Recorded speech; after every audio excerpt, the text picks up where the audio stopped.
The Phoenix housing market has been a real roller coaster the last couple of years. It's been up, it's been down, and it just keeps changing. So, what's one variable we should be looking at to know what's happening in the market? Well, it's a really simple one: housing inventory. Just how many homes are there available? With that, we can start to look at how many homes are going under contract to determine demand. Those two together gives us our speedometer, or how fast our market is moving. So let's jump right in with how many new homes are coming on the market. This is our graph that shows us new listings. These are homeowners that are raising their hands and saying, I want to sell. Please put my house on the market. What we're looking at is 2023 here, where we've had a total of 56,000 plus listings come on the market.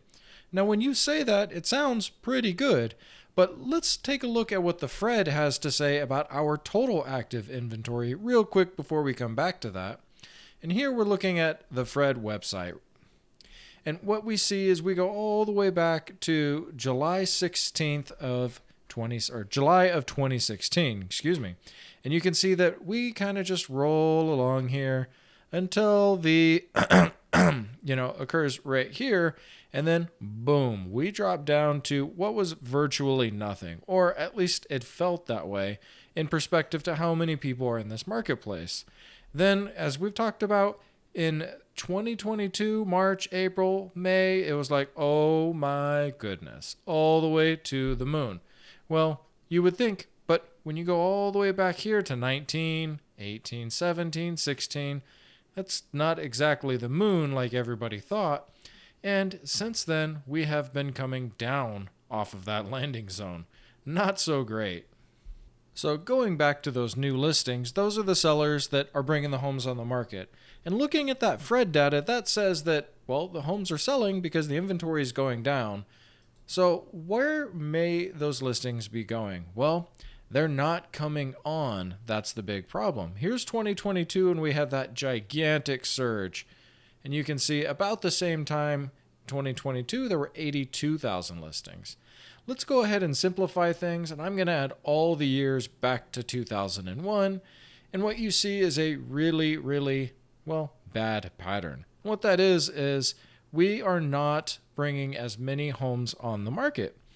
Now, that's probably for a whole litany of effects, and I would say the lock-in effect is one of them. When you look at the cost of a mortgage today at mid 7.5%, well, it just goes to tell you that you probably don't want to jump out of your house, especially if you're one of the 60 or 70% of people with a mortgage under like 4%. So let's look at our total active listings. Now, something else to keep in mind is when you just look at these numbers, you think, wow, that's a lot of homes for sale, 10,504. But again, let's look at perspective one more time. Let's add in 22, 21. 20 is going to be kind of a wacky year.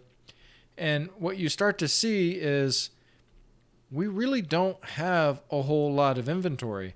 When we were up here, we were just starting to achieve balance in our market. And it just fell right off that cliff over here, coming back into 2023 and to our point now. So what we really need to look at is we need to look at what the buyers are deciding to do with all of this inventory or lack thereof.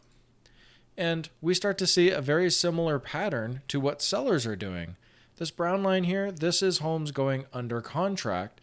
And what you can see is in the last 8 years, this is the fewest number of homes, except during 2020 for this brief time, that have gone under contract or are people looking to buy them. So what does that mean? Well, it means a lot of things. One, there's not a lot of demand, and two, there's not a lot of supply, which always brings us back to our market index or our market speedometer. And you can see from the speedometer, we're sitting right at 157.6, which is technically a seller's market. That's only by virtue of the fact that none of the sellers out there, or very few sellers, I should say, are putting their homes on the market, which is still way less than the number of buyers that are in the market. If these two figures begin to align, we don't run into a good situation. At least for sellers, that is. For buyers, it will get better because as the seller's position weakens, the buyer's position will strengthen, which means prices will be coming down. So we want to watch this number here in the middle, to see if it starts to drop. And if it drops precipitously, we can expect prices to drop.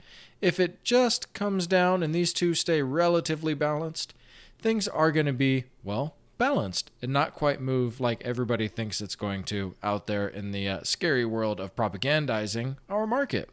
So stay safe out there. Hope you enjoyed this quick one, and we'll see you in the next one.